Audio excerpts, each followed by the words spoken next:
त्याच्यावर मी काही बोलू शकत नाही. पण शेवटी गोकुळचा बापा आवाज आहे. पण भाऊ काय करायचे आम्हाला हे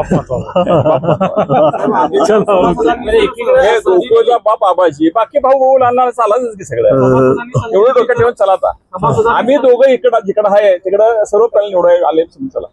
वारणा विद्यापीठ वारणा नगर से 2 वेळा MBA मानांकित NAC A ग्रेड प्राप्त आणि autonomous institute Tatyasaheb Kore institute of engineering and technology मध्ये प्रथम आणि द्वितीय वर्ष BTech in computer science and business systems, cyber security, electrical, civil, mechanical, ENTC, chemical आणि कम्प्युटर सायन्स अँड इंजिनिअरिंग शाखा. तसेच MTech मध्ये structural engineering, CSE, construction management, mechanical design, chemical आणि ENTC सोबत MCA, MBA, LLB, BA, LLB, BBA, LLB, BCA आणि BBA साठीही प्रवेश सुरू. 100% इंटर्नशिप आणि प्लेसमेंटच्या संधींसह हॉस्टेल, मेस, बस, NCC, NSS आणि भव्य क्रीडांगण अशा सर्व सुविधांनी सुसज्ज. 1983 पासून दर्जेदार शिक्षणाची परंपरा जपणारी संस्था TKIET वारणा नगर. संपर्क 94 21 26 19 92.